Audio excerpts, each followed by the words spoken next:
This Town of Adams Board of Selectmen's meeting is now in session, Wednesday, October 3rd, 2018. Would you all please stand and join us in reciting the Pledge of Allegiance?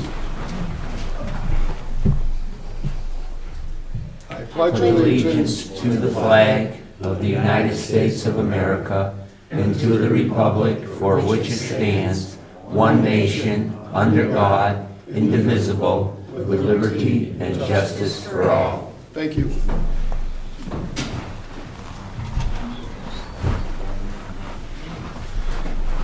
First item on the agenda is approval of minutes from September 19th, 2018. Deb, everybody here can vote on that? It's not part of our notes here, okay. What is the board's pleasure? Mr. Chairman, I'll go ahead and make a motion to waive the reading of the minutes and approve them as submitted for September 19th, 2018. I have a motion by Christine. Do we have a second? Second. Second by Jim. Any further discussion? Hearing none. All those in favor? Aye. Opposed, none. Unanimous. Next, we have public comment, and this is for the audience to address the board with anything that is not on this evening's agenda, okay?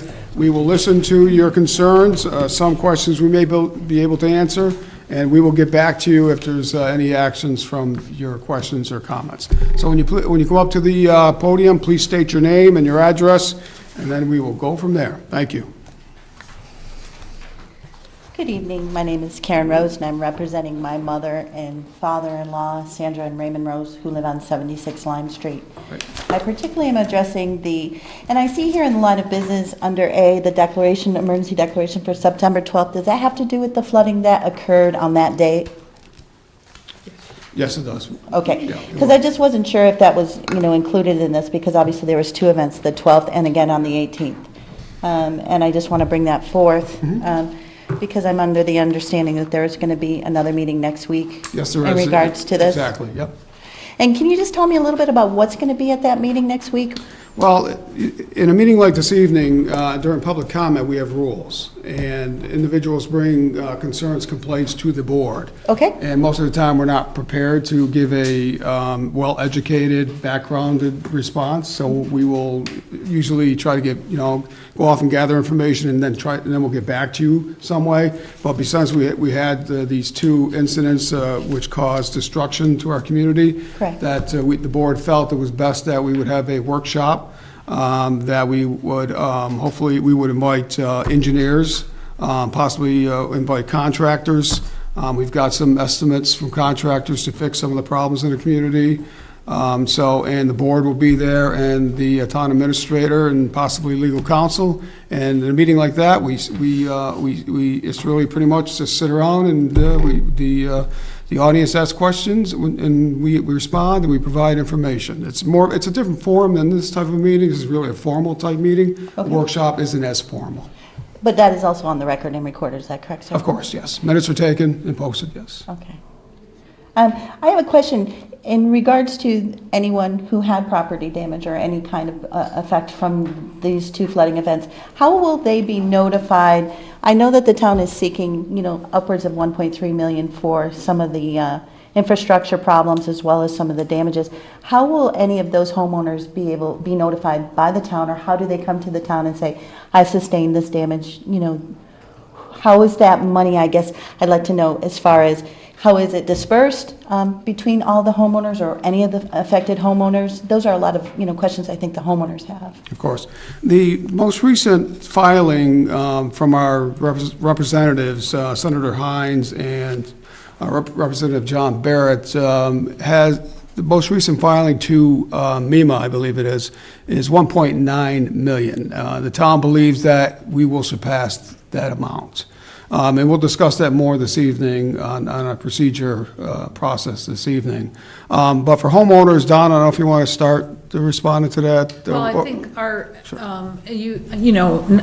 and it certainly doesn't negate the impact to individual homeowners, but our immediate focus is on public infrastructure where there is a loss of access for emergency vehicles, that type of thing. So that's what our focus is initially. We have inquired both with our delegation and with state officials, how do we proceed to help address some of the impacts to homeowners? There's no clear course on that yet, so that's something that the board is going to have to evaluate. That's why that meeting next week is important, for us to better assess the impact on individual homeowners. Well, I guess I have a question in regards to MEMA. Is the areas that were affected considered was it declared any kind of disaster, area? No, unfortunately, no. There was no state disaster. There was no federal disaster. So there's no monies coming from FEMA or MEMA, correct? That's correct. For the homeowners? Right. One thing we are investigating, though, that certainly would help us protect areas in the future is they do have programs, a pre-disaster mitigation grant program. So those things we're aggressively looking into. Okay. So. And during the workshop that you suggested, is there going to be, or should it bring brought up today, a long-term plan for the people that live, and I'm specifically speaking for the people on Lime Street who are abutting the Southwick Brook and the runoff issue that is there. Is there a long-term plan that the town is now going to come up, especially because they're seeking $1.9 million in funds? I mean, that's quite a large amount of money for, obviously, an issue that may not be resolved. Well, the board will discuss that, but I think it's a combination. There are some immediate needs to repair, but there is that larger picture. You've heard this board talk about climate change and the impacts, particularly to a town like Adams, where we have a lot of topography change. We have a very flashy river system and tributary stream system. So we need to do the analysis watershed by watershed. So that's something that we'll be talking about. So there's these long range efforts to address what's happening in the watershed, how do we protect ourselves from future storms? That, I think, is also part of the puzzle. I also, I guess, have a question. I'm understanding that there was a study done somewhere around 2014 in regards to the Southwick Brook runoff, and that had to do with the solar field that at the time was being questionable. And I was wondering if any of you have had privy to that study or talk to the Conservation Commission in regards to that study? It wasn't per se Southwick. I mean, it looked at the watershed. It did an analysis of the impacts of that particular development on the watershed. It looked at our drainage system and could our drainage system accommodate that. We did look at it. Certainly the planning board evaluated that. The town hired independent engineering expertise to evaluate that developer's engineer's work before that project was able to go through. I would also say that the DPW superintendent and myself, during the September 12th event, we went up to the solar field, we checked the 3 retainage ponds that are up there, and they appeared to all be functioning.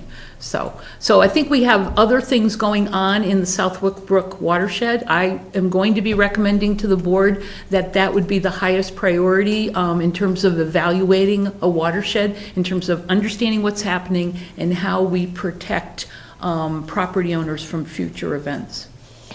And I also want to suggest, when you're talking about the watershed and obviously the Southwick Brook, I know that the Conservation Commission oversees that actual, water, body of water, if you want to call it that, or that runoff.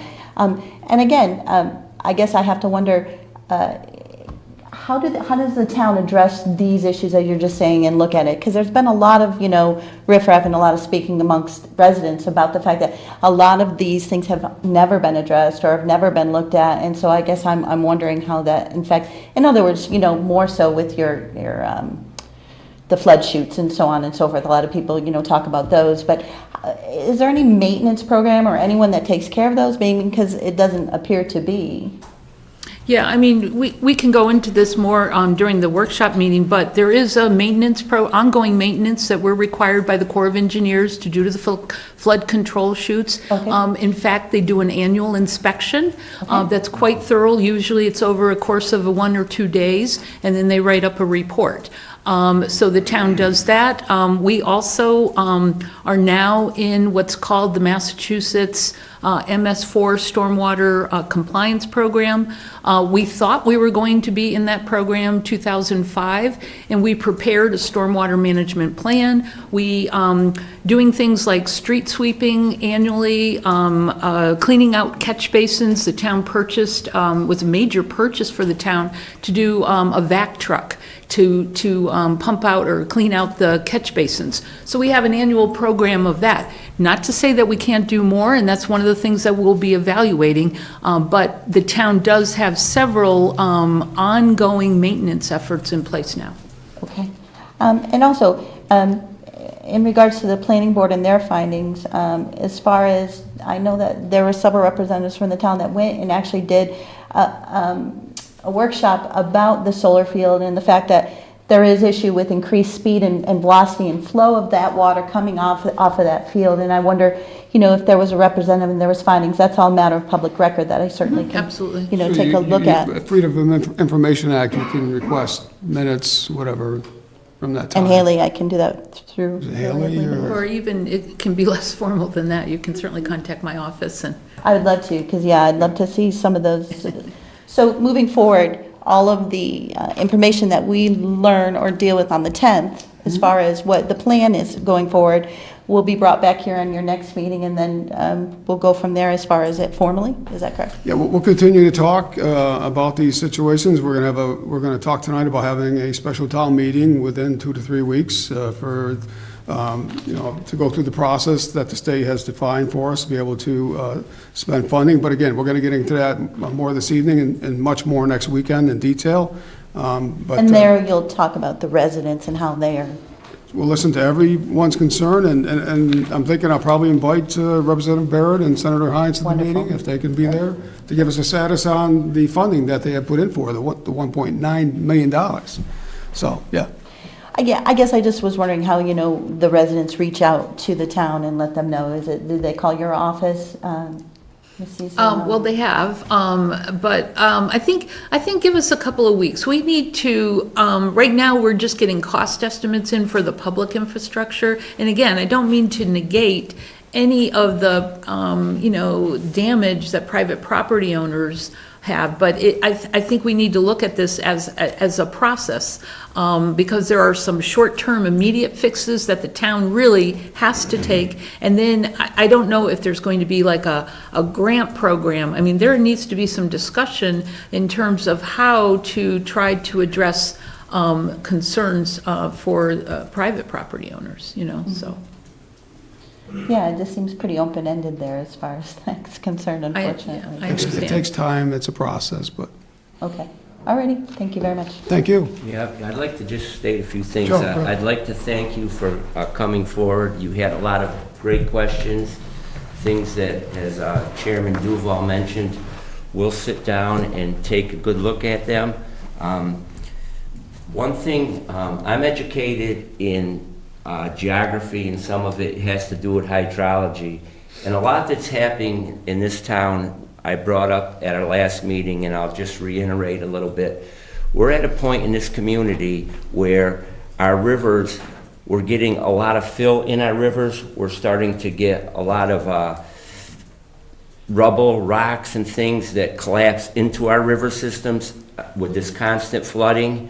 And what's happening, it's not allowing enough surface area or bottom area to digest all the rain that's coming off. And I'm a strong believer in climate change, and what I believe is happening is that as the temperatures warm, water goes up into the atmosphere much quicker, and it can't hold it that long. So that's why we're continually getting these deluges of rain. And it isn't just consistent here in Adams, Massachusetts. You can watch the news every day and see how it's affecting. Just today on the news I saw where, and this is no consolation whatsoever to anyone here because property's important to you, but you can see how communities, like this was about Miami, where they've scurrying now to see what they can do because the ocean is rising at such a quick rate. And, a lot of their buildings are located on areas that are just above sea level.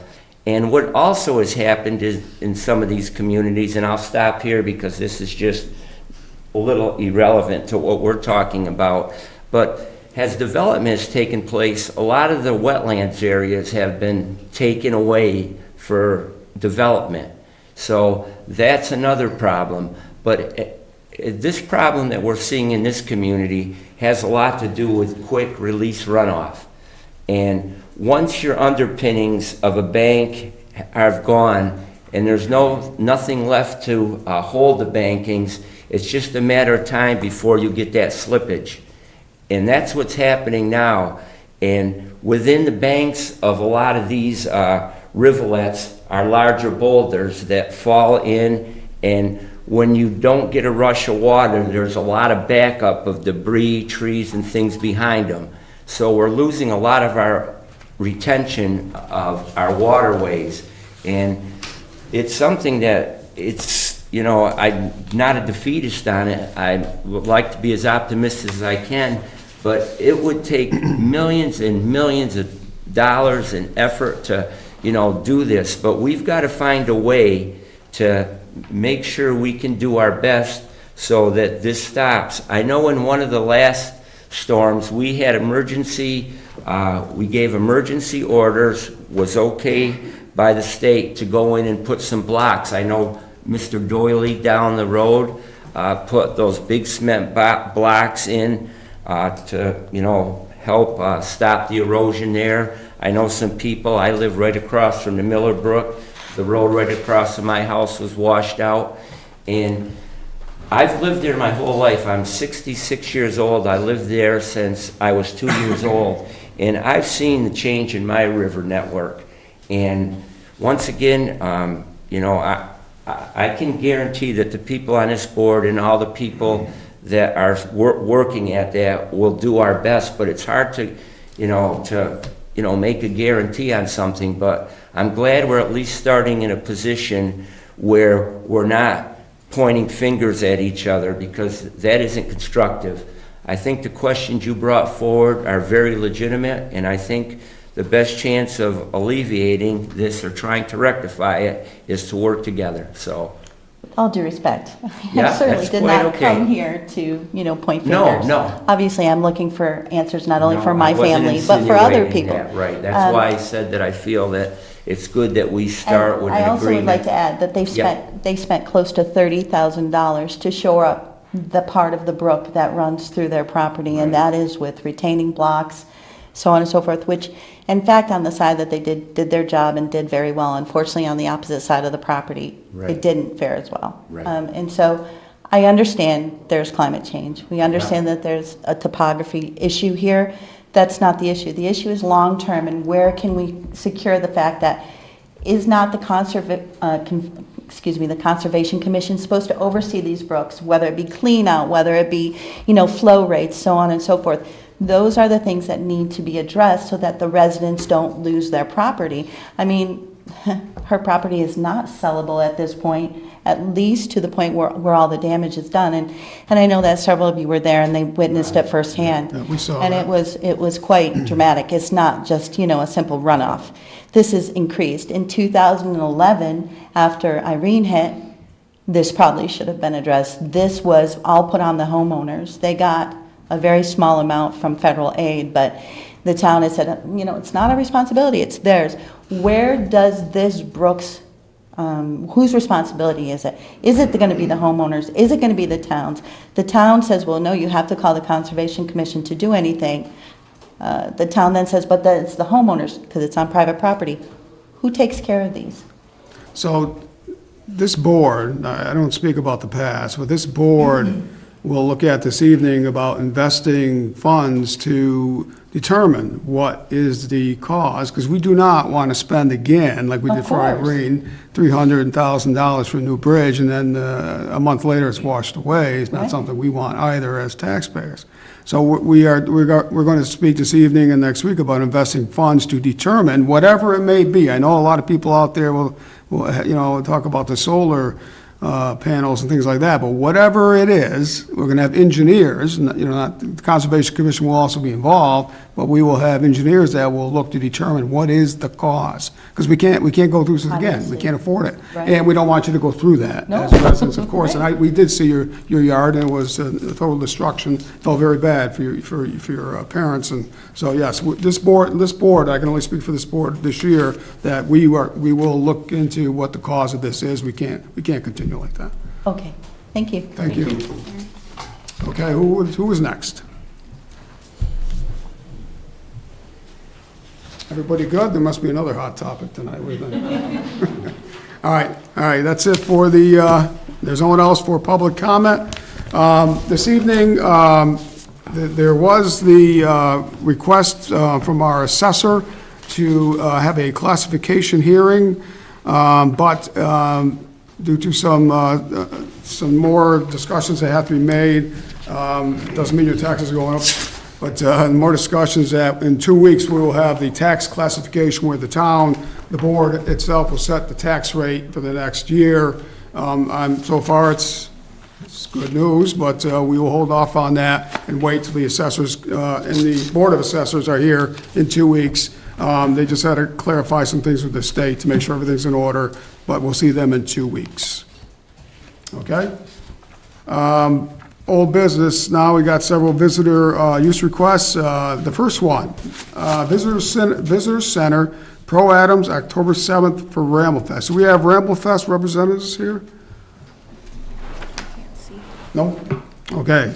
So we do have a visitor's request for Pro Adams on October 7th. What is the board's pleasure? Mr. Chairman, I make a motion that we let Pro Adams use the visitor center for the Ramble Fest. We have a motion by Jim. Do we have a second? Yeah. Oh, yeah, this was already here in the past? Okay, and that's one of the notes that you had provided me prior to, which I appreciate you doing that. Here's the notes in red. Okay, so this has been here, previous meeting. This has to be taken off, being tabled. Joe tabled it, and Mr. Blanchard, who is not here this evening, provided the second to take it off. So a motion by Joe, and I think anyone's... Mr. Chairman, I'll make a motion to take the facility use request for Pro Adams off the table and bring it to vote. Okay, thank you, Joe. We have a motion by Joe. Do we have a second? That can be anyone today. I'll second. Second by Christine. Any further discussion? Hearing none. All those in favor? Aye. Now we can talk about it. All right, Jim, you have the motion And to approve. Do we have a second? I would just like, just for clarification, that you give the date and time on it, okay? On October 2nd. Now, what is the time in here? Time. Here, is that the time? Well, that's the number of participants. 11 a.m. to 6 p.m. Okay, The I'll, event's going to be 12 to So 5. it's really 12 to 5. Correct. That's preparation and takedown. Right. 12 to 5. So we have a motion by Jim that has it for October 2nd from 12 until 5. 7th. Sunday the 7th. The 7th, right, we already passed the 2nd. We had the 7th, 12 to 5. okay, I'll second Jim's motion. All right, now we're back on track. All right, I want to reiterate to everyone out there that everyone understands that the parking lot has been through a process of being redone, and progress was being made, and then, as we all know, the rains did hit, and it does slow down construction companies from performing their work. They have several other jobs that they're working, but good progress has been made. However, we still can, the Ramblefest still will happen at the usual place it has happened every year, the Visitor Center, and the Visitor Center parking lot will be the location for the Ramblefest. Okay?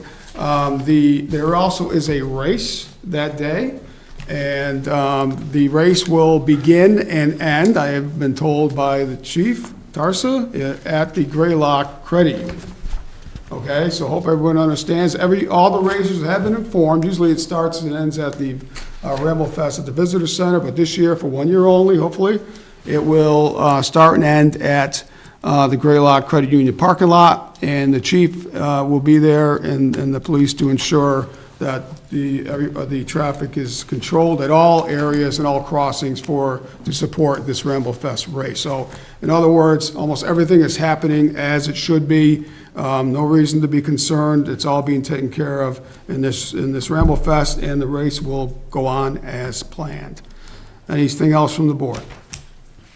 Hearing none, all is in favor? Aye. Opposed, none, unanimous. One abstention. We have one abstention.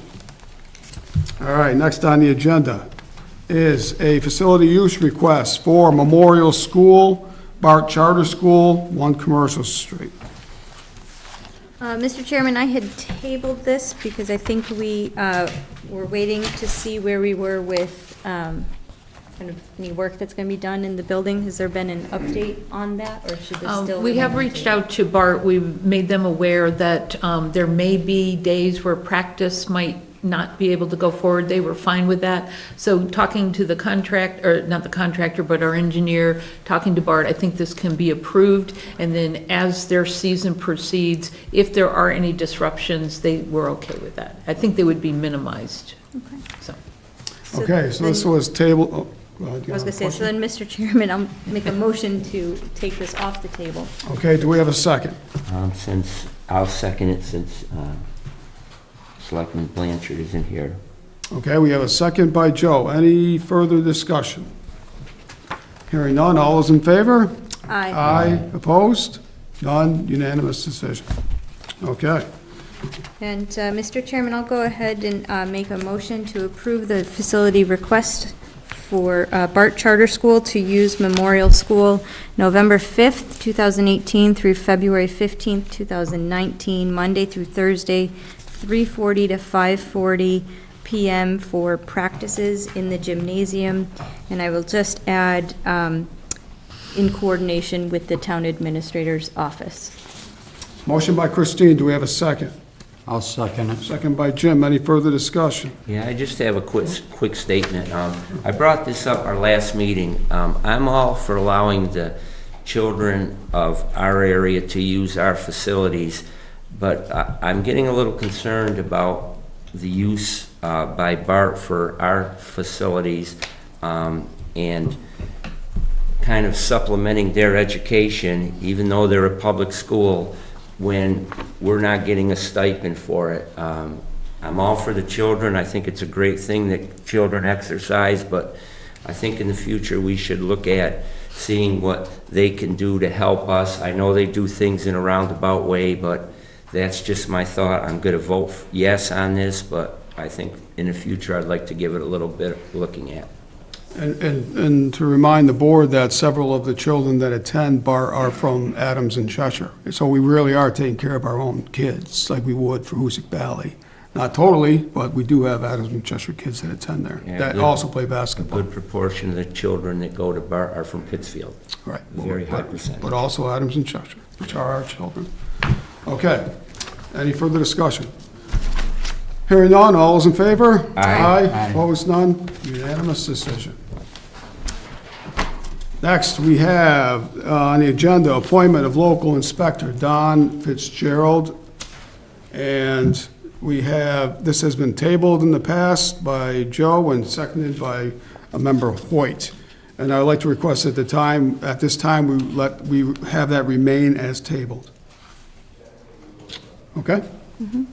Okay, next, host community agreements, review and approval process, Mission Mass Incorporated. Donna? Yes, Mr. Chairman, that was tabled also, and I only received today, this afternoon, the redraft from Mission, Massachusetts, so I'm afraid, I haven't had time to review it, the board hasn't had time to review it, so I would ask that that is tabled again to your next meeting.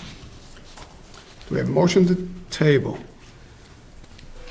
Do we have to? Is it already tabled? It's already Sorry, tabled. It So, is. It's on this list, okay? So I we- think we're good to go? Yep. Okay, new business, emergency declaration, September 12th, 2018. Donna? Mr. Chairman, an emergency declaration is being proposed for the September 12th event. I'm not sure if we want to call it a microburst, but obviously the board is fully aware of the amount of damage that was caused by that storm event. An emergency declaration by the community, I think, is an important first step. In terms of deficit spending, which a community is authorized to do for flooding. I think it also helps with procurement. It could also help us with obtaining funding. So I think for those reasons, it is very important for the board to consider this. I know Dick Kleiner, our emergency management director, is here tonight. I don't know if you also want to speak to Mr. Kleiner, but. Sure, I'd like to have Mr. Kleiner come up and speak to the board, as he has suggested earlier. Please mention your name for the record and your organization, please, sir. I am Dick Kleiner, Emergency Management Director for the Town of Adams.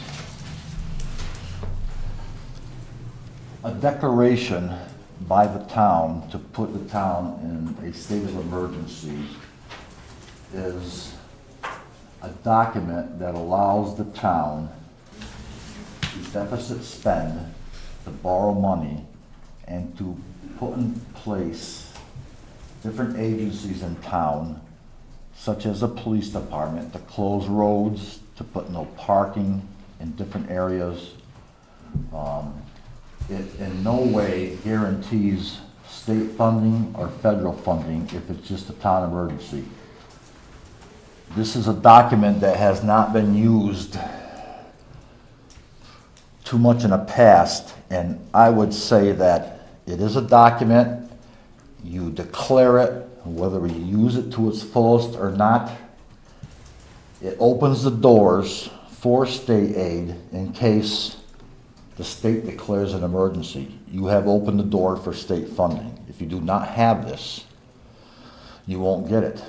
So, in lieu of everything, if the town, if I feel or the police feel or anybody else feels that an imminent snowstorm is coming with a lot of snow, I would say declare it. It's a piece of paper that authorizes you the powers to do many different things. If you don't use them, it doesn't make a difference. It's just that piece of paper. So that would be my take on that declaration. Okay, any questions from the board? From Mr. Kleiner? I'd just like to say it seems to make sense to me to do this. Any little bit of a advantage we have is certainly worthwhile. This situation is quite a bit different because if I remember right, September 12th, we had just a burst. There wasn't even any rain like up in Bennington or hardly any in Pittsfield. So when a state of emergency is given out, usually it's a statewide thing. Like a state emergency, you're able to get money. Local areas can get it, but like a state of emergency, if the governor declares a state of emergency, that puts you automatically in for state funding and federal funding. This will be a little different, but I have no problem doing this. If this will at least give them a looking at to understand what's going on, I'd be more than happy to authorize this declaration. And to understand it, when this declaration is proclaimed by the town, I'll report it to MEMA and Agawam. They'll be aware of this. So if anything comes up after the fact, they are aware of what's going on here in our community. So it's like a heads up, a precautionary thing. Some people might say it's like crying wolf, but I'd rather cry wolf and be prepared and be able to get funding for it than not do that. Well, and I opinion. think Dick is talking about in the larger context. It is also kind of a prerequisite, if you will, before the town can deficit spend. So later in your agenda, we will be looking at, doing deficit spending without an appropriation. So this is a necessary first step in order to do that. So That's correct. Don, anything else? I'm sorry, Joe. Mr. Chairman, would you like to read that declaration I for the people? certainly will. Is there anything else, Don, you want to add? We're good to go. Okay. So the emergency declaration. Whereas a sudden, generally unexpected occurrence or set of circumstances demanding immediate public action has arisen within the town of Adams, which incident it generally describes as follows.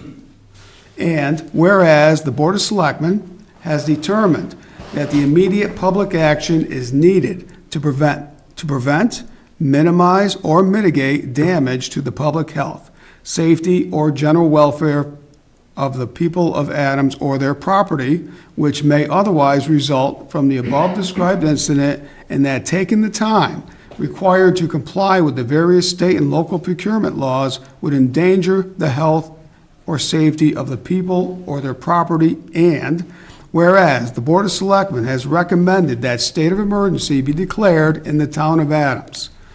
Now therefore, we, the Board of Selectmen of the town of Adams, Massachusetts, hereby declare that as of 12 p.m. on September 12, 2018, a state of emergency exists in the town of Adams.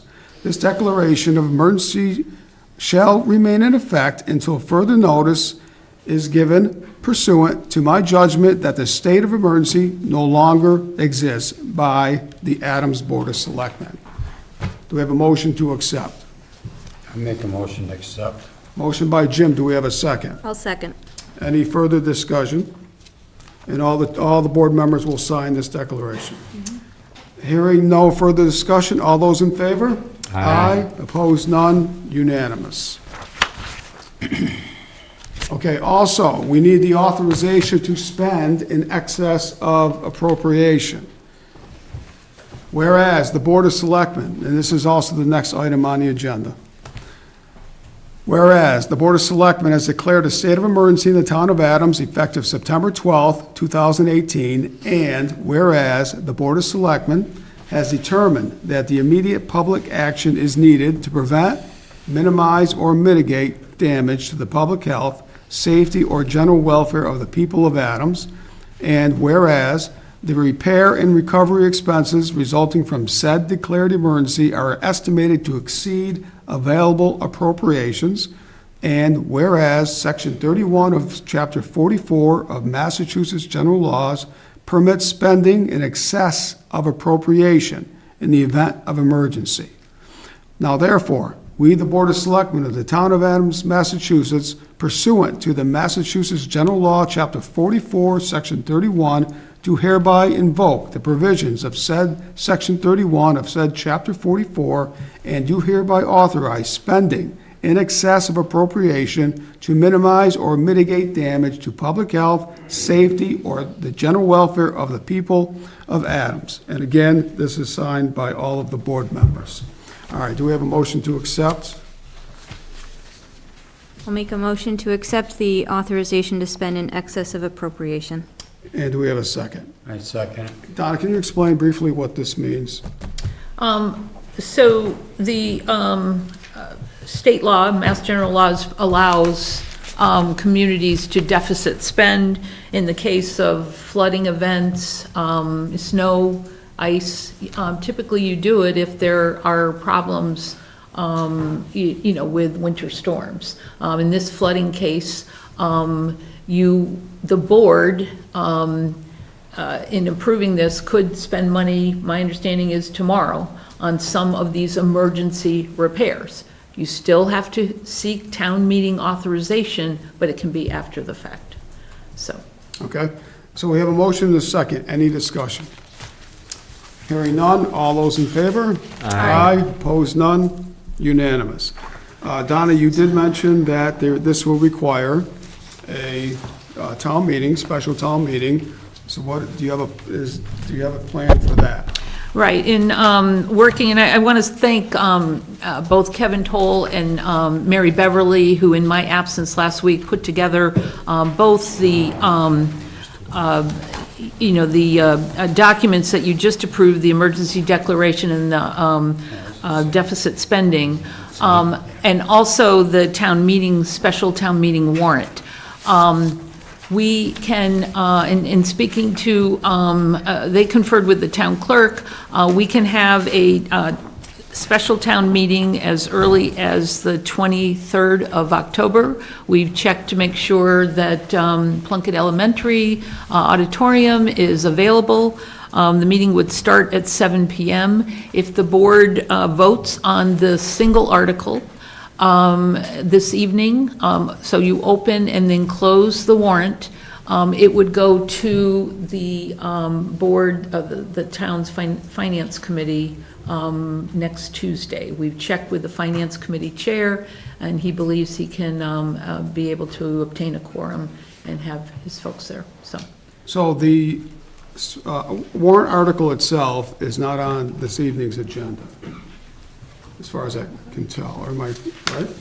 It is not. Yeah, it is, yes. Right, we have the warrant, is it on the agenda? Oh, I'm sorry, you know, we've taken this, I remember seeing it.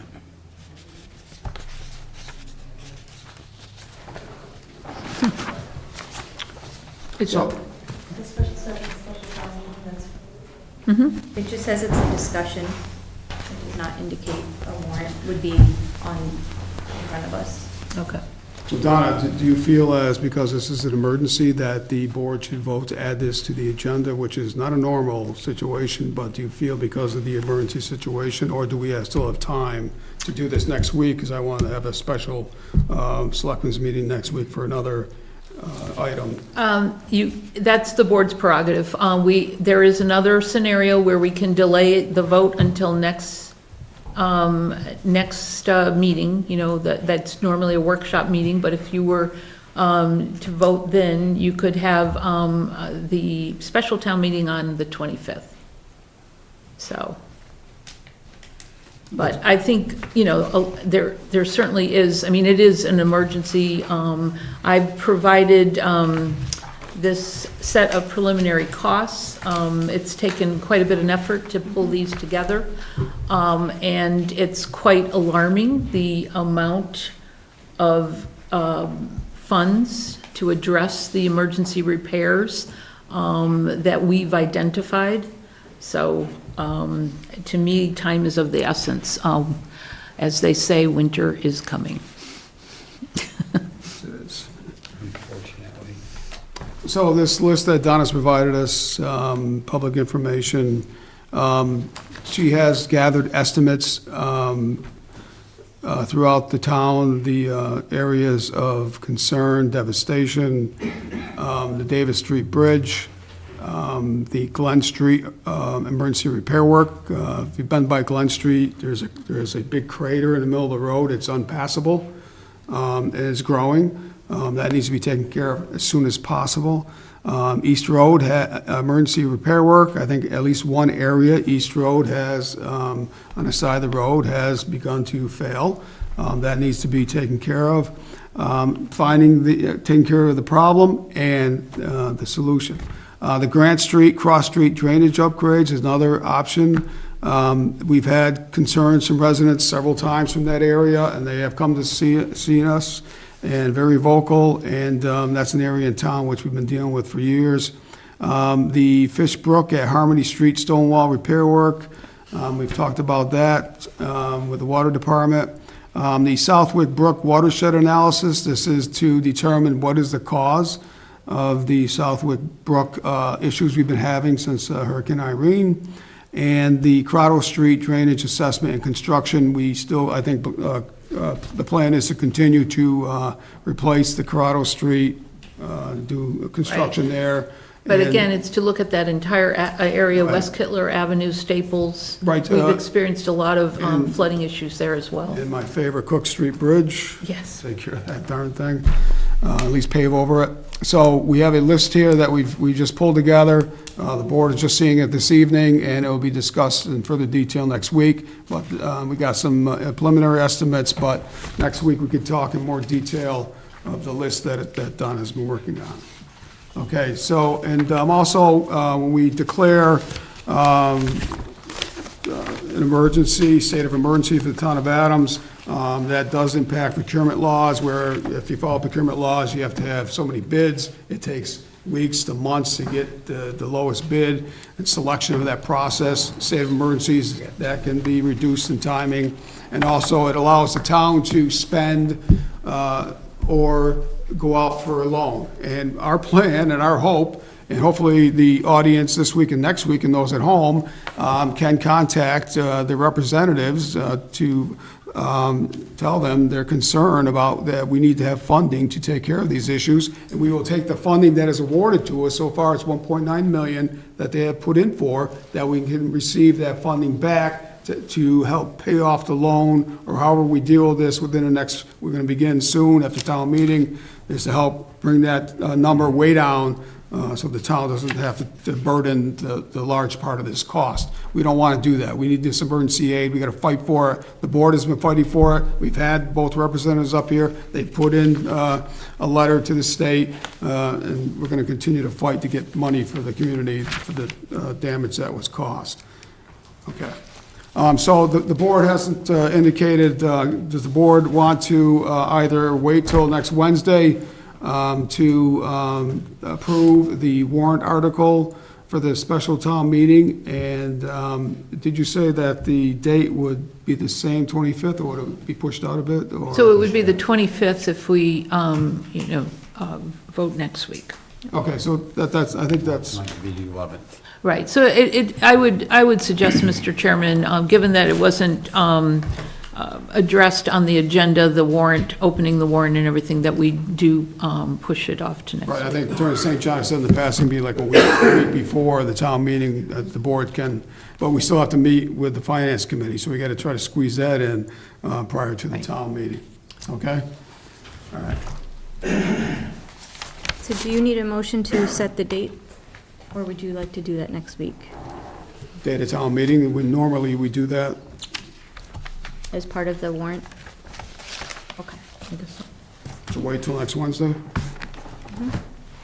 If we wait until next Wednesday, it has to be posted, I believe, Thursday morning at the absolute latest, because we would need 14 days. So I think we actually would have to meet on Tuesday to have it posted Wednesday to meet that 14 days, if my math is correct. I know the town clerk is in the room, and maybe she can help me with my math on that. But if we wait until Wednesday night, can we still post it the 11th?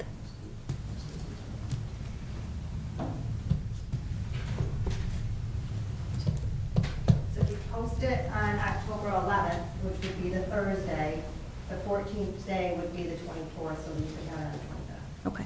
Okay, so we're still on track. Right? Yes. I'm looking Okay. at the clerk. Yes. Lots of nods going on? Okay. Okay. Haley, just through the chair, just one question, because Columbus Day falls within that time frame, and there's no one here, does that make a difference for the posting?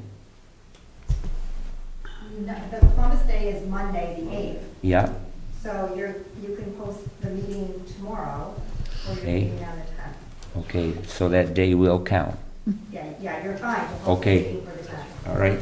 Okay, so I think we're all set. Okay, is there anything anyone else would like to add to the emergency caused by the storms we've had before we move on? Anyone from the audience? Okay, I guess we're good to move on. Right. We have to go back to the state election warrant. Right, so that's where we are now. New business, C, the 2018 state election warrant. Town clerk?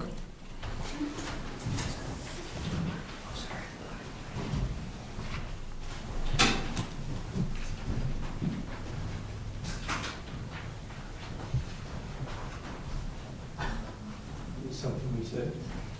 I'm thinking it was something I said. No.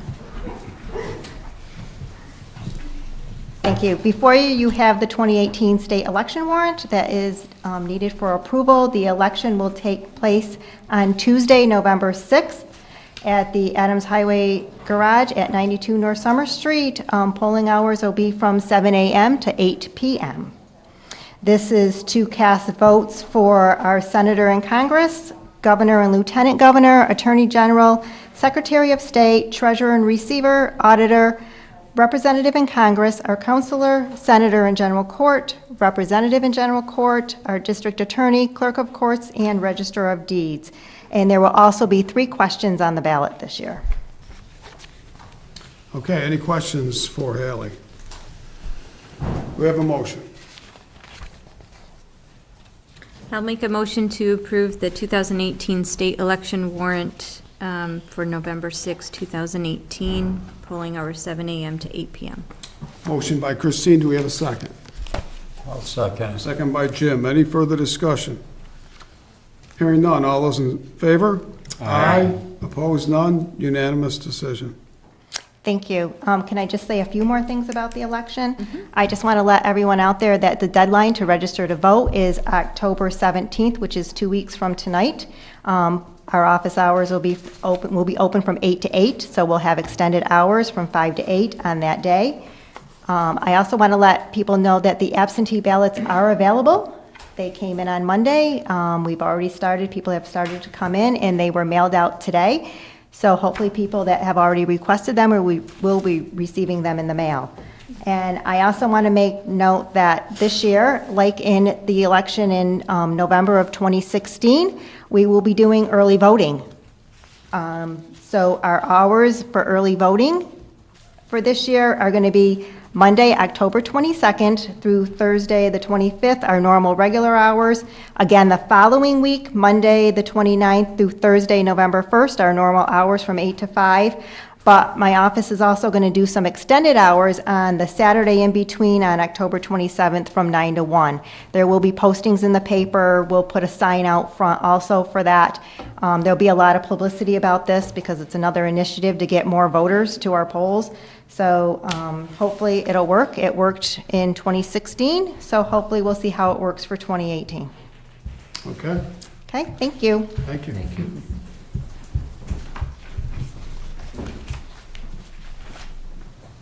Okay, next on the agenda is the appointment of Inspector of Animals 2018, Kim Whittick, Animal Control Officer. I don't see a letter in here. What is the board's pleasure? Mr. Chairman, as it's my understanding that this is just an annual appointment that happens in the fall, I'll be happy to go ahead and make a motion to appoint the Kim Whittick as the Inspector of Animals for 2018. Motion by Christine, do we have a second? I'll second. Second by Jim, any further discussion? Hearing none, all those in favor? Aye, opposed, none, unanimous. Facility use requests, Greylock Glen, Thunderbolt Ski Runners, and NEMBA, October 7th, 2018. October 7th. Okay, it's coming up soon. 8 o'clock to 4 o'clock. What is the board's pleasure?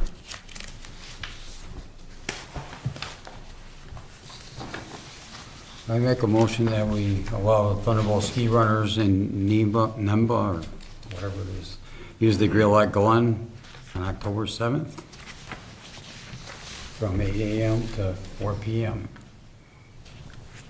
Okay, we have a motion by Jim. Do we have a second? I'll second. Second by Christine. Any further discussion? Hearing none. All those in favor? Aye. Opposed, none. Unanimous. Next on the agenda is the application to place a sign on a public way, Virginia Duval, lawn signs on town-owned properties, vote for Susan. What is the board's pleasure?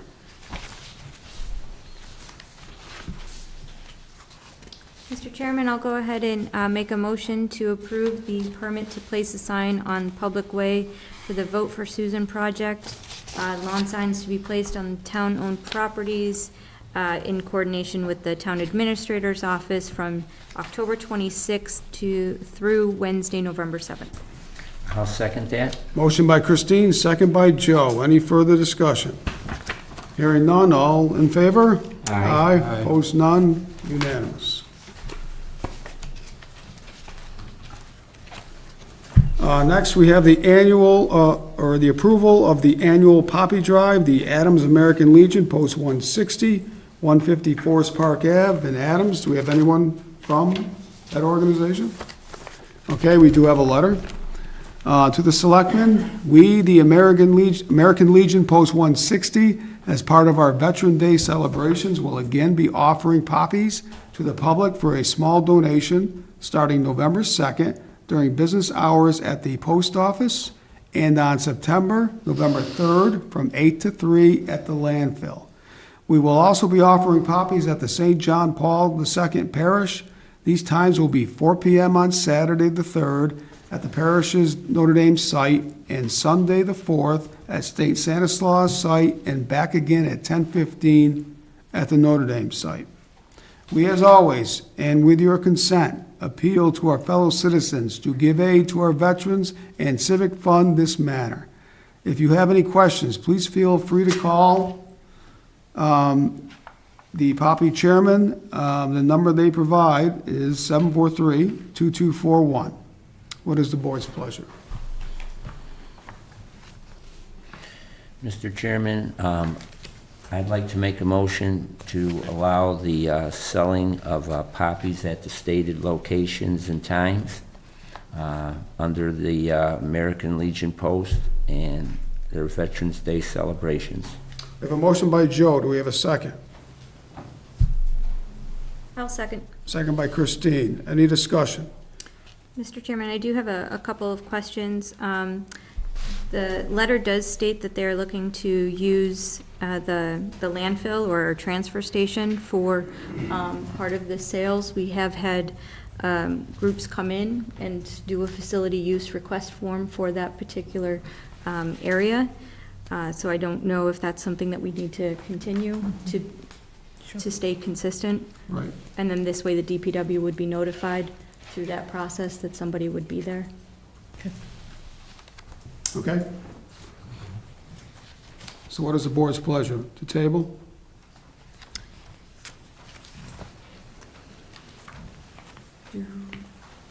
Until the visitors' request forms have been completed? I think we could do this in enough time on the 17th. Okay. So I'll go ahead and make a motion to table this request. Motion to table made by Christine. Do we have a second? Okay, no second. Motion fails. Do we have another motion?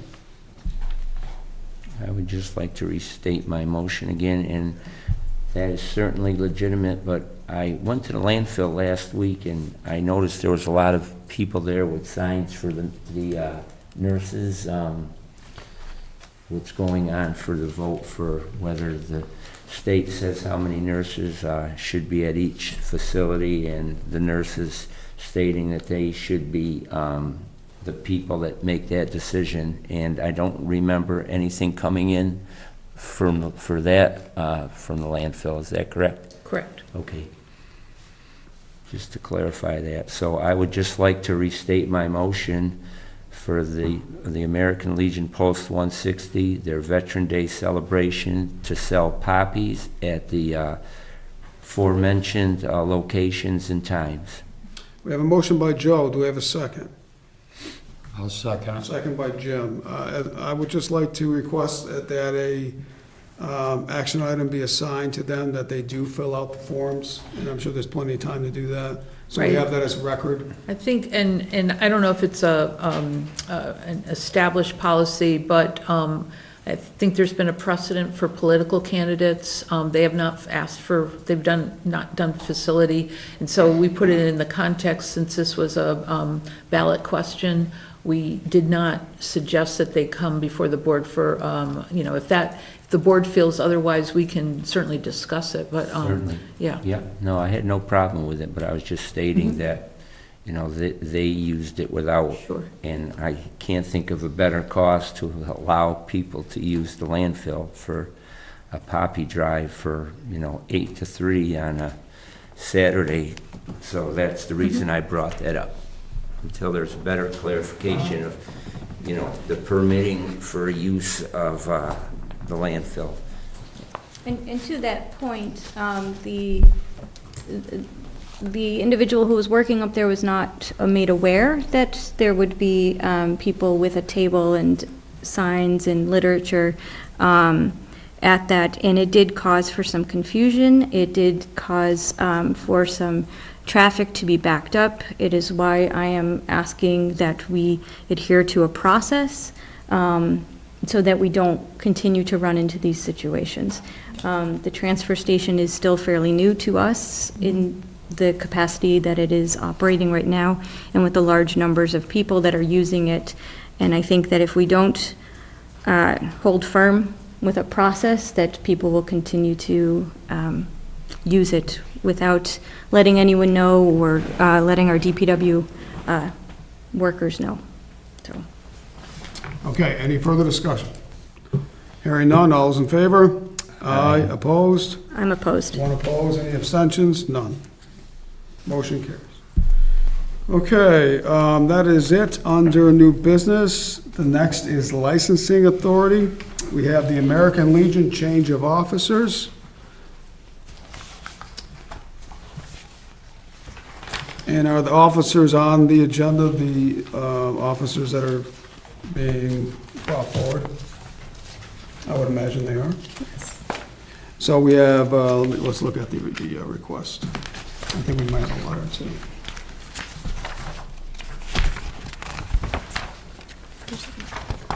Thank you, Joe, for support of that. Thank you, sir.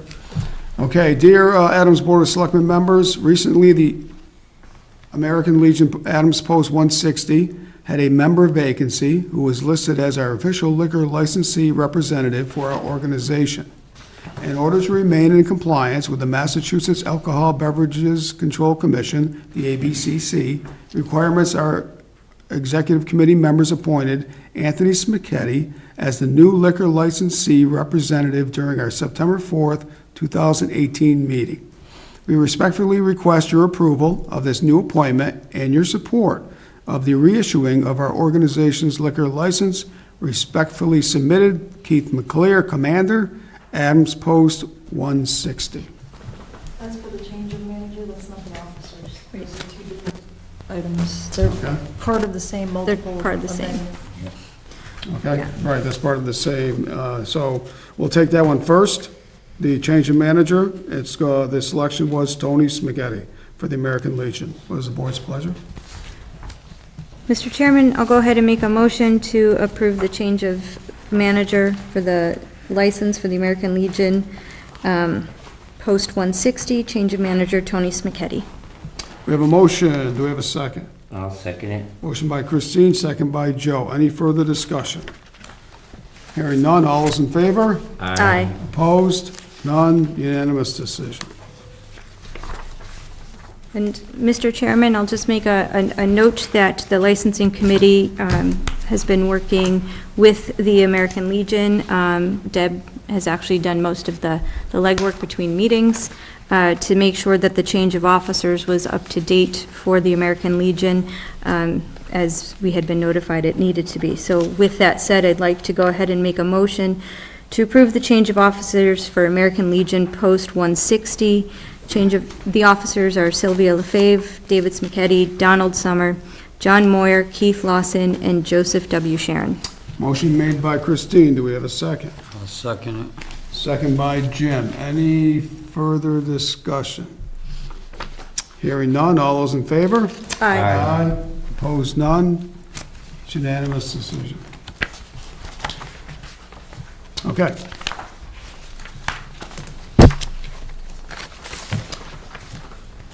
Those two, okay, we have a request for a one-day wine and malt license application. Christian Hansen, Balderdash Cellars, 75 Leona Drive, Pittsfield, October 7th, 2018, 12 to 5 p.m., Ramble Fest.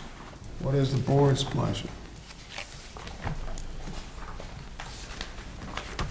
I make a motion, we accept the one-day wine and malt license application for Christine Hansen for Ramble Fest, October 7th. We have a motion, 5 p.m. motion by Jim. Do we have a second? I'll second it. Second by Joe. Any further discussion? Just asking to clarify that the name is Christian Hansen, Okay. Christian Hansen. And the although motion- Christine is a fantastic name. Sorry. So be known that the name has been changed in the motion. And we do have a letter, and the letter indicates in general that it's a letter to inform the Adams Police Department about the prevention of underage sales. I believe the chief has signed off on this, so we're good to go there. And I hope to see everyone there. It's a great event. If there's anything else.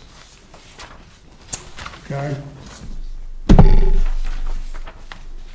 Their insurance. Insurance of inspection looks good. Okay. Yep, we have a motion and a second, right? Yeah. Any further discussion? Hearing none, all those in favor? Aye. Opposed? Any abstentions? I'll abstain. And we have one abstention. Thank you. All right, we're getting down to the end here. We have one more. Is this, okay, so one more. It's a motel license application. Saeed Bokhari. Okay, can you please come up? Mount Royal Second Incorporated, Mount Royal Inn, 99 Holland Ave, Adams. 97 and 99. 97 and 99. Doug, do we have all the paperwork for the license to be approved? The building inspector, I see, has signed off. And Yes, there's only the one thing that we noted earlier today, which is on your notes, is that the Board of Health has one piece that they need to complete. Okay, I know you've been involved with this for a long time. Oh, yes, a very long time. Yes, I know.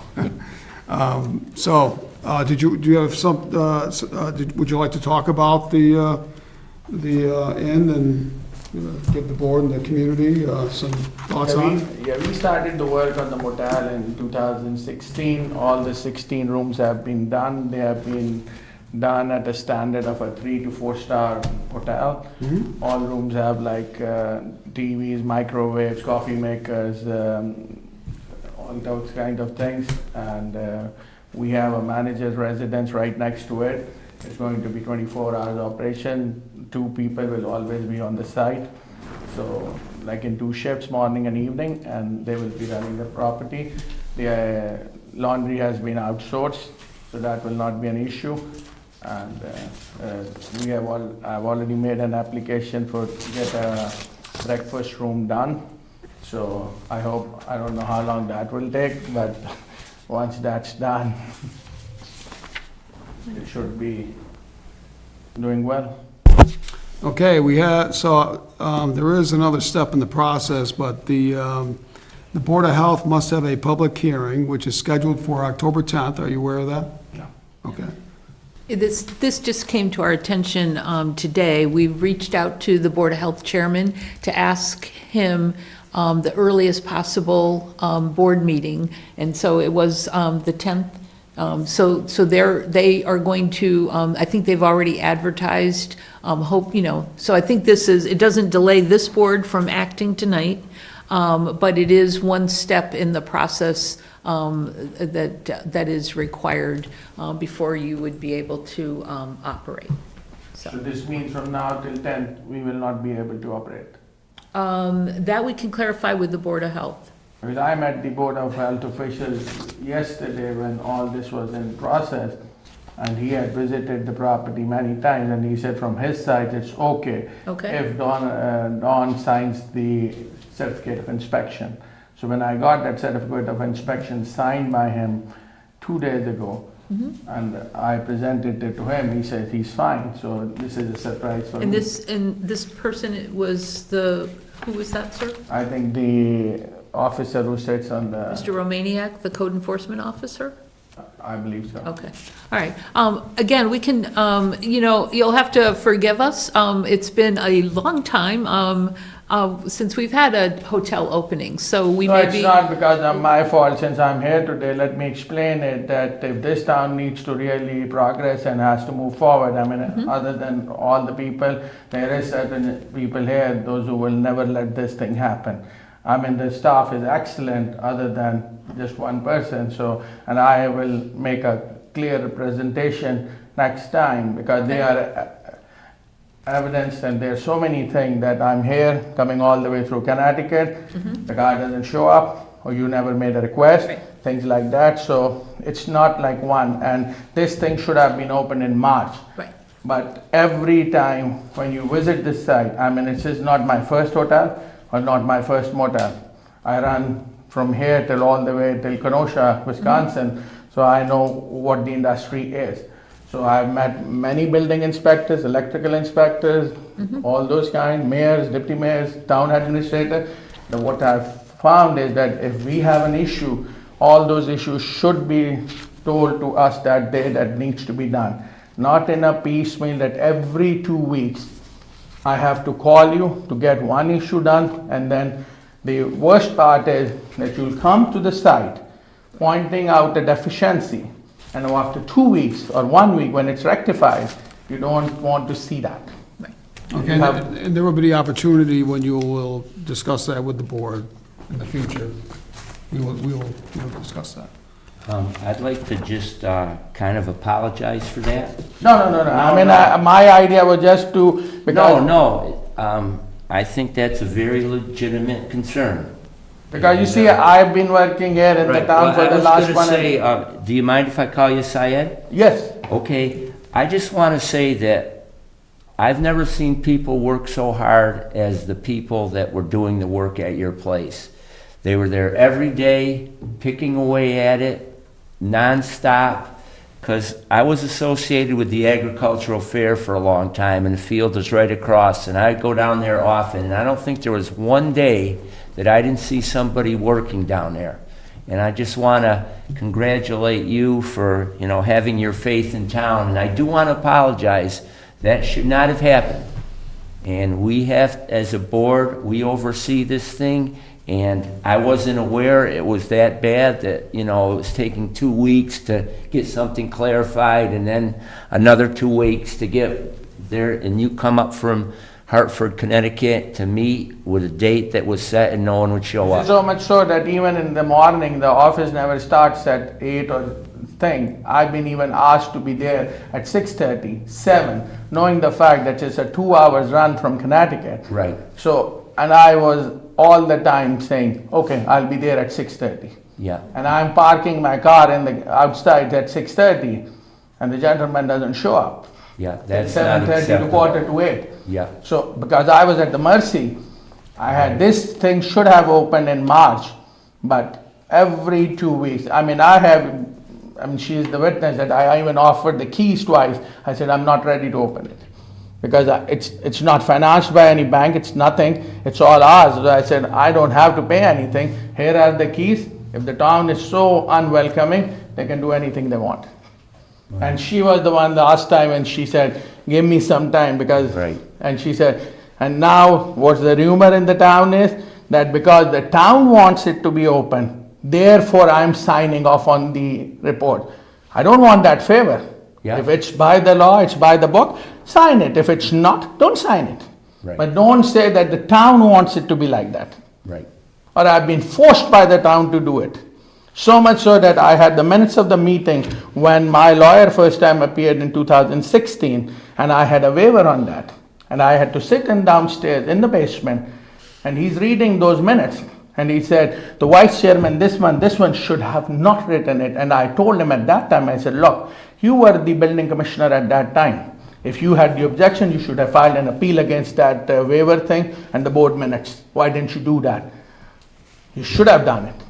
So don't blame me for that if the minutes are written like that. Right. Okay, well, I just want to wish you well in town. Thank you very much. Yep, and I'm glad to see that we have a motel in town. No, it will do excellent. I mean, the Yeah. standards will be maintained, I believe so, everything. yes. It should, and I have the faith in the town because that's the only motel in the town. Right. You bet.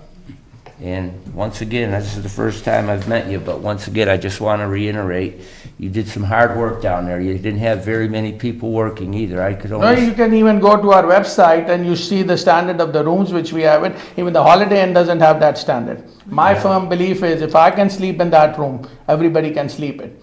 If Yeah. I can't, nobody. Thank you very much. Thank you. Thank you. Yeah.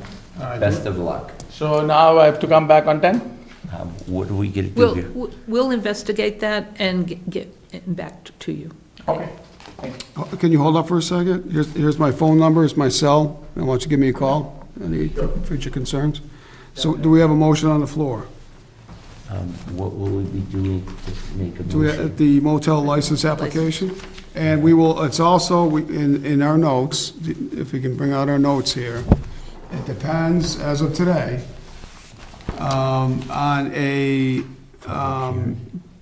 Board of Health public hearing, which is scheduled for next Wednesday, to fulfill the final obligation to the town to issue this license.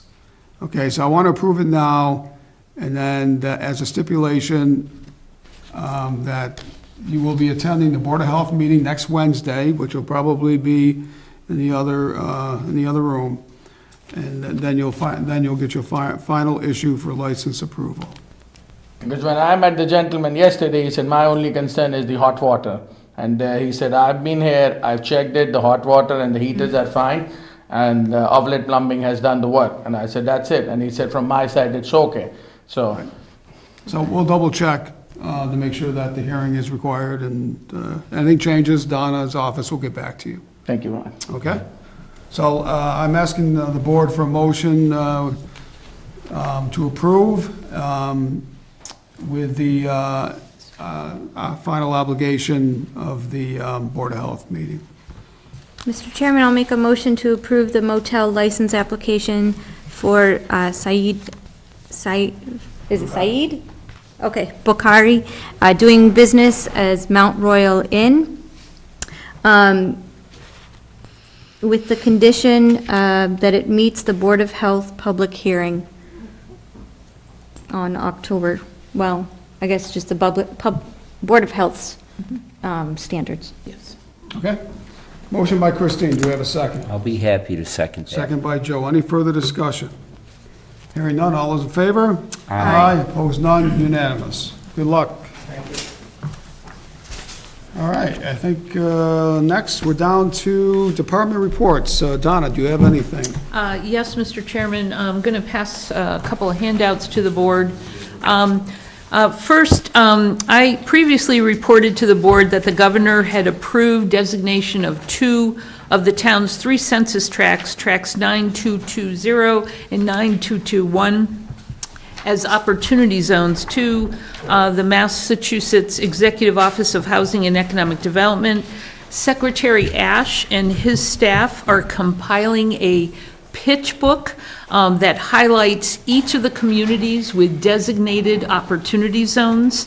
And this pitch book will help investors understand why the zones represent attractive places to invest in the Commonwealth. Communities were asked to prepare a 1-page fact sheet to be included in the pitch book, and what I've handed out is that this was submitted to the Secretary's office last week, so I wanted the board to have a copy of that. And then the second handout is, I did want to report to the board that we have received 2 bids for the Town Hall roof replacement project. The low bidder is Titan Roofing. They're out of Springfield. We've worked with them in the past. They did the Memorial School building. Their base bid price is $163,000. And then Silktown Roofing, which I think I reported that they were at our pre-construction or pre-bid meeting, they came in at $209,000 for the base bid. So we still have our architect looking over the bids. We think with available funds, we will be able to select alternate 1 for $47,000. Again, that's, with both the base bid and the first alternate, Titan is the low bidder.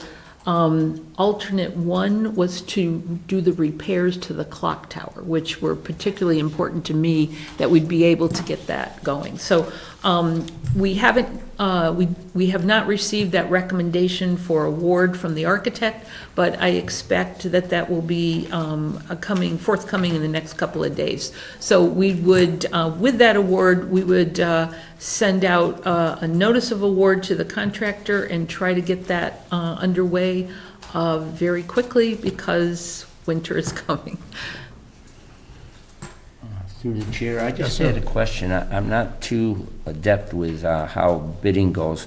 What are these alternate two bid prices, alternate three? Is that just portions of the building, different So there's- aspects of there's- it? Right, there's parts, in other words, like, one of these is to replace the roof on the newer portion of the Okay. building where the assessor and the town clerk is. Another portion is to replace the gutters. And I cannot remember what the fourth one was, but with alternates, you identify alternates. It's a way of ensuring that you'd be able to go forward with the main Okay. component of the project, and then if you can do these extras, great. If not, it allows you to make a decision without having to formally rebid. Yeah, the reason I asked, there's such a discrepancy in the number 4, but you're not sure what that was. I mean, That was the, I believe that was the copper gutters. wow, from So, one says right. 91.5 and the other one says Yes. 29,000. That's Yes, it was a- quite a discrepancy, you're yeah. absolutely right. But it looks like we don't have the funding for that anyway, so. Okay. What about the clock tower? Are we going to save the clock tower? Yes, yes. Okay. Any other questions for Donna under her report? Hearing none, moving on. Subcommittee and liaison reports. Jim, we'll start on that side. Put you on the spot. I really don't have anything. Well, I did a grand opening for Valhalla ribbon cutting. That's right, yes. Last Friday. Wish them the best of luck. That's about all I have. Thank you. Joe? Well, first I want to thank Jim for showing up for that, because it's good that we have someone representing our town and board, so thank you. Your retirement must be good for you. Okay, I attended a planning board meeting. There wasn't very much on the agenda. There were a few things they went through kind of easy, but once again, I'm just amazed at going to these types of meeting and seeing the people that we've put on these boards. Well, they're voted in, but they certainly do a good job for our community, and that's all I can say on that. And then we had an Adams Centennial Celebration Commission meeting, and we're still picking away as a group to try to raise funds. I think I've mentioned this. We've already have a sculptor to do the sculpturing of the statue, and we also, today was the last day to get names in from students willing to pose as the young Susan B. Anthony, because there's no known pictures of Susan B. Anthony when she was young. So that's going to be narrowed down to 3 people by a board on our committee, and the final decision will be made by the sculptor of who will be sitting there and while he's doing his work. It's kind of something like Norman Rockwell in the old times, when he had somebody from the town posing while he did his painting. And that's all I have. Okay, Christine? I represented our board at 4 different meetings. The first one was the RAC meeting, that's the Regional Agreement Committee meeting. I think I have been reporting to this board that they were working with a timeline to hold a special town meeting in the fall to bring forward any changes to the district agreement. That document is not ready at this time. It currently is sitting with legal counsels for the district, the town, and also the Department of Education.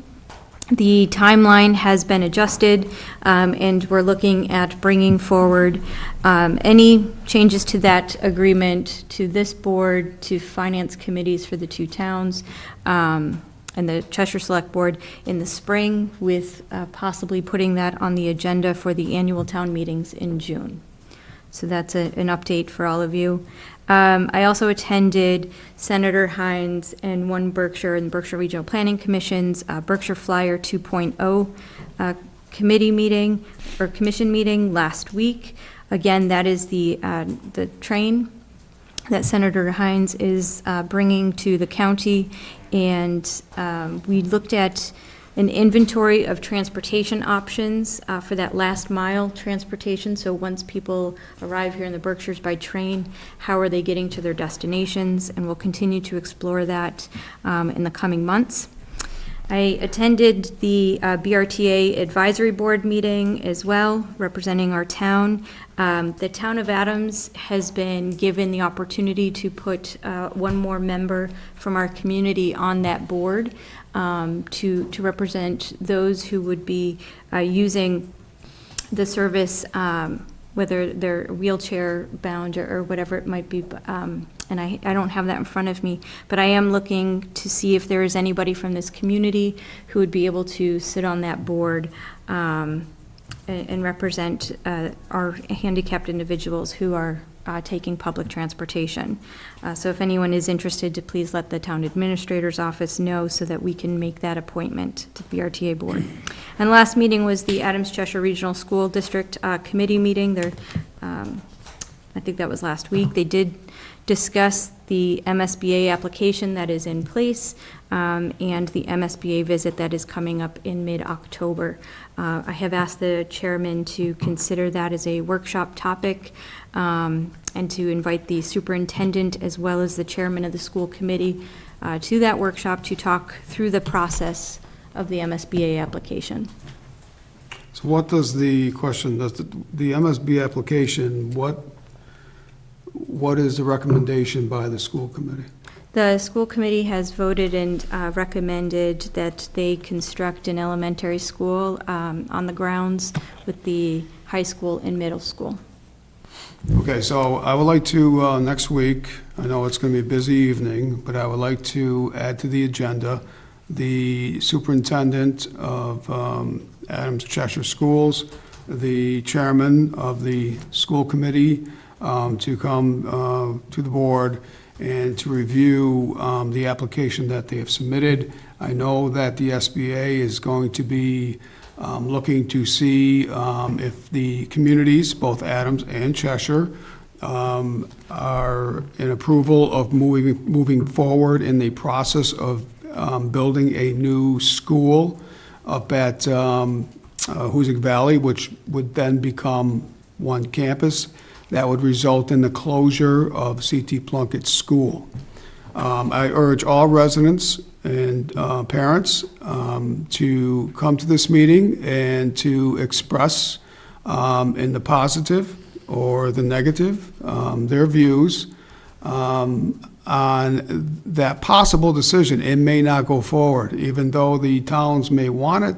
The SBA may go back and have other school districts in their list that would move ahead of us, and that's the way it works. Sometimes we may be pushed down, we may be pushed up, but that's the way that the SBA works.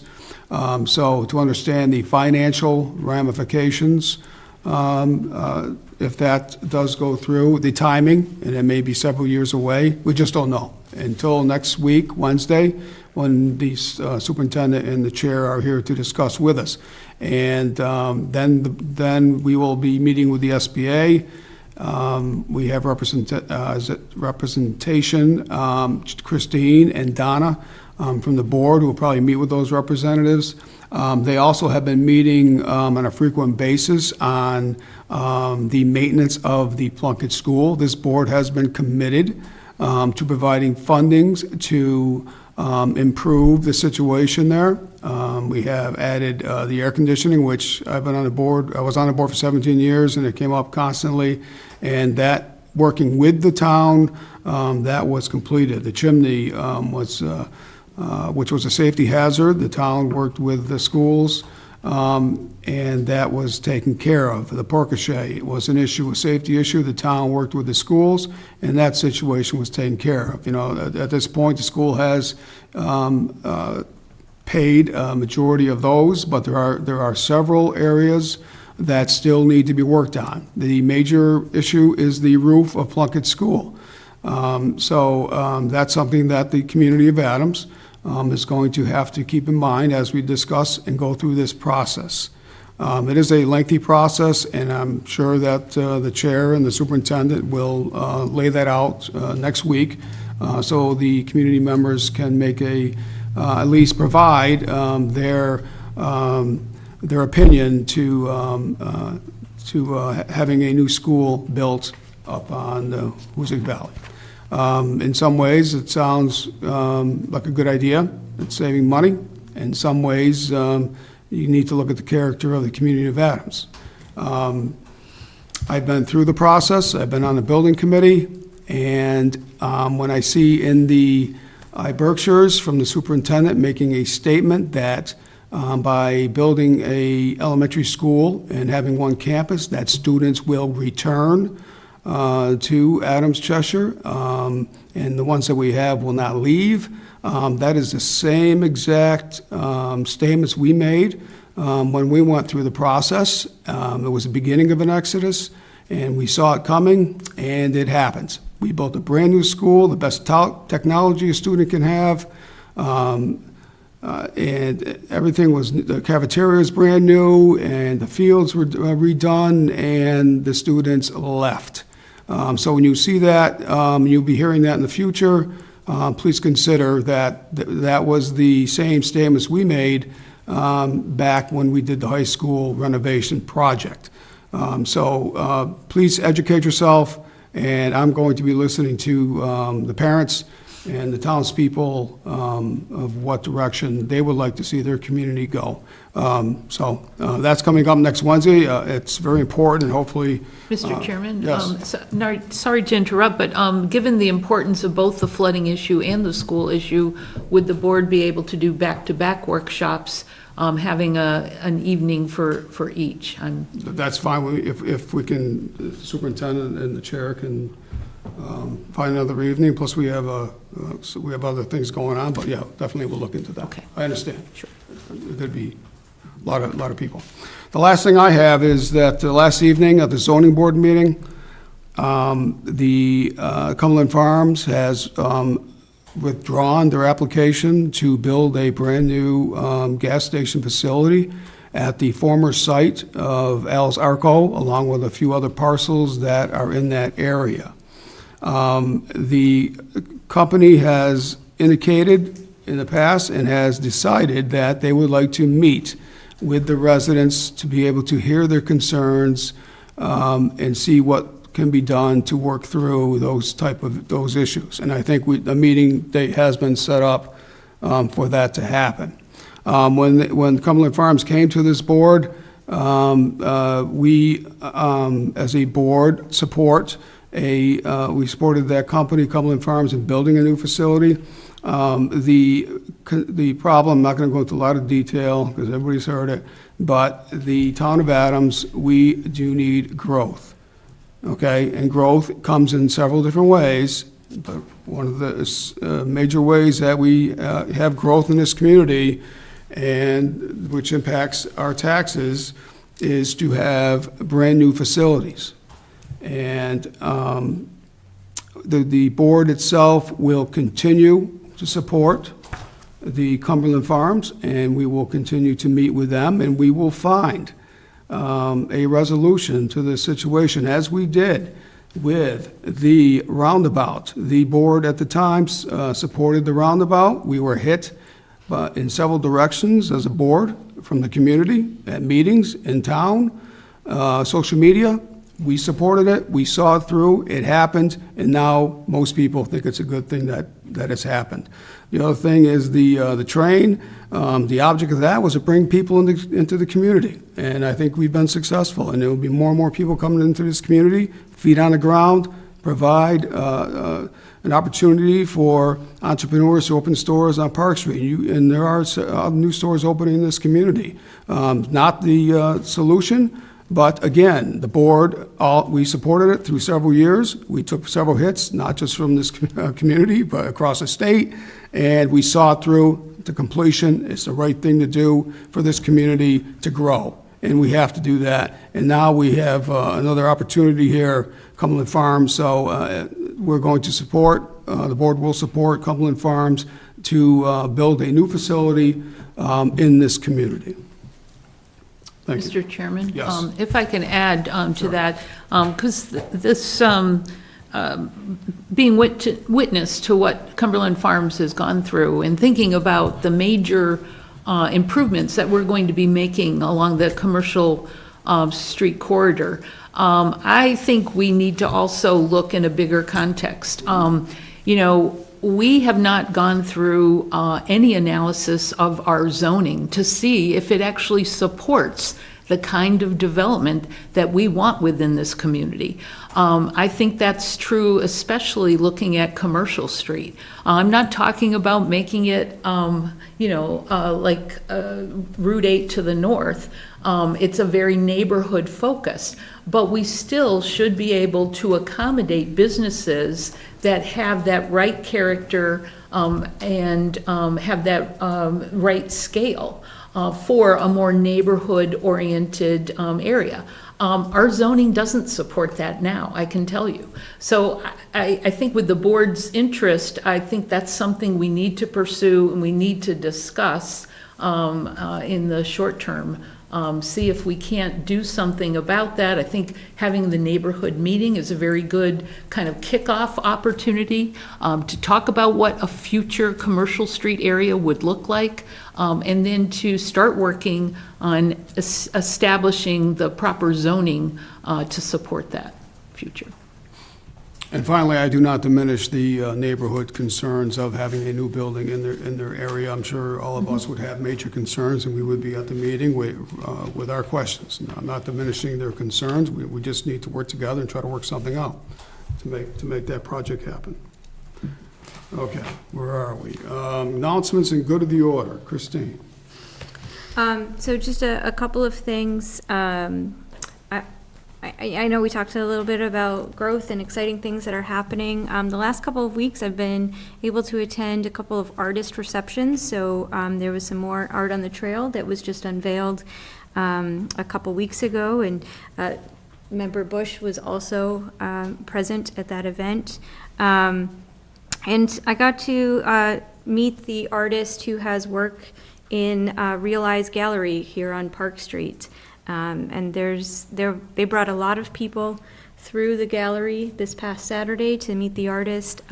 Park Street was busy with a lot of people going in and out of the gallery. And then I got to cap off the evening with the cabaret train. So there's quite a bit to do in the town of Adams. There's some exciting things going on. So I just encourage people to find those. And I'll give you a couple of items that are happening this weekend. So on Saturday at noon, there will be a ribbon cutting at the mobile station, our brand new station up on Howland Ave. On October 7th, we've talked an awful lot about Ramble Fest and the 15K Ramble Run. But don't forget that on Monday, the 8th, the annual Greylock Ramble is taking place. So I encourage people to take shuttles if you can, and to start hiking. I will be at the top of the mountain to sign your certificate when you get there, but I'll be driving up. I'm cheating. All right, thank you, Christine. Joe? Yeah, I have a few things. I too went to Realize Gallery and met the gentleman that did the painting, and as Christine mentioned, they had a good turnout there, and it bringing a little excitement downtown. Also, I noticed at our scenic train the past 2 weekends there have been tour buses there dropping off a number of people from out of town and I believe out of state. I know they're from out of town, but look like buses from New York State, people getting onto the scenic train. The ridership, what I've been told, has been pretty steady, pretty good. It's up quite a bit from last year, so that's a positive. And another thing that's really important to me is what happened at the Zimba Farm, the fire there. I was there the day after the fire, and the family was quite devastated. The barns were destroyed, all of their feed for the winter was destroyed, and, you know, they were quite distraught. And so I turned quickly, I called Representative Barrett, and the following day, the Commissioner of Agriculture was up at the farm speaking with them. I called Representative Neal's office, and members of the United States Department of Agriculture, they have an office in Pittsfield, came up, and the Zimbas knew these people, and they talked to them and kind of gave them their take of what they can do. They're still waiting. I've been up there a number of times since the fire. The Zimbas are longtime friends of mine, and I was just amazed to see the number of people that were up there lending a hand. It was so gratifying. I believe strongly that people know that people work hard, that they'll flock to them if they need help. Dairy farming, you know, I've worked on a few farms, you know, as a kid and things. It's labor intensive. It's tough. It's long hours, and dairy farming is really having a hard time of it now. Dairy pricing for milk, it goes per pound. The federal government sets the standards, and it's always up and down. It's a very tough business. And there were people there, Galusha's, they have a farm in Williamstown. They came up and harvested the rest of the corn that was standing because they were unable to do it. All farmers came together. They have enough feed now for the whole winter, so that's taken care of. Everything is cleaned up. The fire left a massive mess. Atkins came up with a truck. They loaded the truck. There was no cost. They got a little money back for the tin roofing that was up there. Our firefighters were great. They were up there for hours at a time because the hay continued to smolder and reignite. And it was just really something that really made me proud as a resident of Adams, because I believe so strongly in farming. And also, October 22nd, there's going to be, at the Bounty Fair, there's going to be a spaghetti dinner, and all of the proceeds will go to the Zimba family. A GoFundMe page was established, and as of this time, they've raised $62,000. They have a new barn that will be erected in the near future, and it was from devastation to such a success story, and it's just so nice to see how people come together to help others. And I was just amazed at everything, how quick it all took place and how it played out. So kudos to all those that helped. Thank you, Joe. Jim? Last Thursday, I attended a fundraiser for the animals that were stranded in South Carolina over the Firehouse Cafe. Skippy Hines ran it. And it was a very nice evening, actually. And they are still accepting donations of money and food for the animals. Skippy's hoping to fill a tractor trailer full and ship it down. I mean, that's a big undertaking. And I believe there's a website, I think it's GoSpots.com or GodSpots, I can't remember for sure which it is. But the website is out there if people want to donate food or help out along.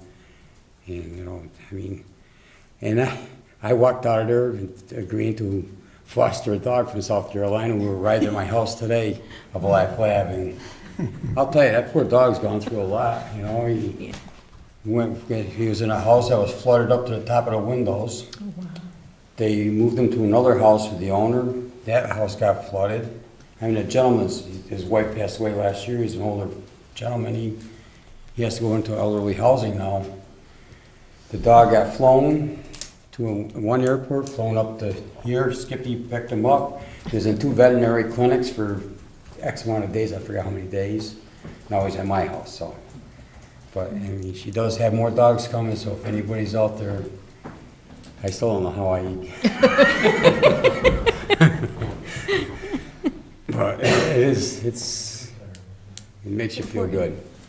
Thank you, Jim. I just want to say, too, that, you know, during all these rains, You know, people don't think we care or we're not doing anything. I was out in these streets all hours of the night, checking the brooks and making sure things were, I mean, I realize our police department and everybody else is going around, but I was out there checking on everything, and I was sending John updates as I found them. So we are out there, we're concerned. Yes, we are. Thank you, Jim, and the entire board does the same thing, and we appreciate that. I just want to also thank the Adams Forest Wardens, who have spent a tremendous amount of time up at Zimba Farm in the days of the following the fire, and also in helping sandbags and pumping out to individual cellars. These individuals are all volunteers, so I want to thank them for what they do. Finally, announcements go to the order. We have the Berkshire Geobash Volunteers for Cleanup of Russell. Donna, do you have any more information on that other than? No, Mr. Chairman, All right, but anyways, I know they have helped us in cleaning up Russell Field. They got a picture here of all kinds of trash bags and things like that that they've helped in cleaning up. And thank you for volunteering your time. That's what community is about, and that's what Joe had talked about. The town of Adams, you know, we are a strong community, but we need to hear more about that. We need to be more involved, and we are. Is there anything else from the board before we adjourn? We have a motion to adjourn. So Make a moved. motion to adjourn. Motion